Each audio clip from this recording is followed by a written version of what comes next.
Bharuch railway station નજીક ટ્રેનમાં ચાલુ મુસાફરી દરમિયાન મોબાઈલ લૂંટવાનો પ્રયાસ મામલો. સુરત રેલવે એલસીબીની ટીમે ગુનાનો ભેદ ઉકેલ્યો. 4 ઓગસ્ટના રોજ પાનોલી સ્ટેશન નજીક જયપુર બાંદ્રા ટ્રેનના દરવાજે બેસેલા મુસાફર અશોક ગુર્જરનો મોબાઈલ લૂંટવાનો પ્રયાસ કરાયો હતો. આ ઘટનામાં મુસાફર અશોક ગુર્જર ટ્રેન નીચે આવી જતા તેનું કરુણ મોત નીપજ્યું હતું. ભરૂચ રેલવે પોલીસે બીએનએસની કલમ 105 મુજબ અજાણ્યા ગુનેગારો સામે ગુનો નોંધી તપાસ હાથ ધરી હતી. સીસીટીવી ફૂટેજ અને હ્યુમન ઇન્ટેલિજન્સના આધારે પોલીસે 3 આરોપીઓની ઓળખ કરી હતી. મુખ્ય આરોપી ઈશ્વરની અટકાયત કરવામાં આવી છે, જે અગાઉ 11 ગુનાઓમાં સામેલ અને પાસા હેઠળ પણ જેલ જઈ ચૂક્યો છે. સહ આરોપી રાકેશ વસાવાની પણ પોલીસે ધરપકડ કરી લીધી છે. પ્રાથમિક પૂછપરછમાં આરોપીએ અન્ય 6 મોબાઈલ ચોરીની કબૂલાત કરી છે.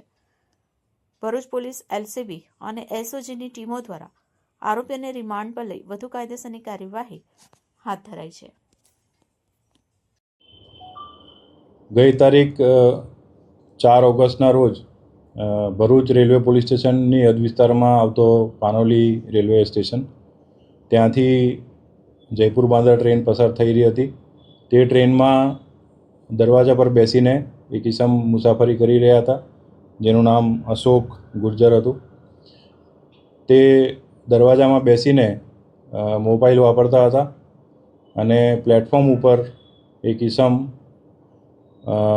એના હાથ ઉપર હાથ મારીને મોબાઈલ પાડવાનો પ્રયત્ન કરે છે અને મોબાઈલ પાડી દે છે.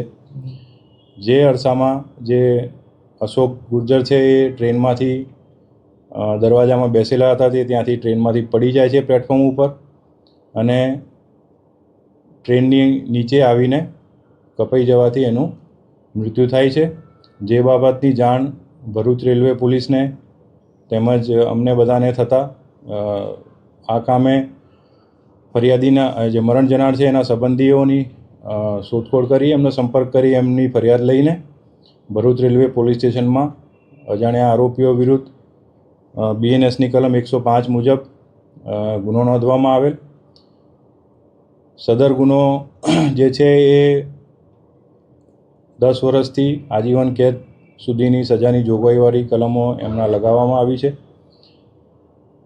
અને તમામ ઉપરી અધિકારીઓની સૂચનાથી પશ્ચિમ રેલવે વડોદરા યુનિટના એલસીબી, એસઓજી તેમજ ભરૂચ પોલીસ સ્ટેશનના કર્મચારીઓની અલગ અલગ ટીમો બનાવીને અજાણ્યા જે ઈસમો છે એમની શોધખોળ કરવામાં આવી અને પાનોલી રેલવે સ્ટેશનના તેમજ બહારના વિસ્તારના બધા સીસીટીવી કેમેરાને બધું ચેક કરતા તેમજ હ્યુમન ઇન્ટેલિજન્સથી બધી ખાતરી તપાસ કરતાં જણાઈ આવેલ કે આજે આરોપી છે તે ટોટલ એ લોકો 3 જણા હતા અને 3 જણા સવારમાં પ્લેટફોર્મ ઉપર આવેલા હતા અને તેઓએ આ મોબાઈલ કોઈપણ પેસેન્જર આવી ધીમી ટ્રેન જતી હોય એમાંથી પેસેન્જરનો મોબાઈલ પાડીને પોતાનો ખર્ચો કાં તો ગુજરાન ચલાવવા માટેને એ લોકોએ અંદર ચર્ચા કરીને નક્કી કરેલું હતું.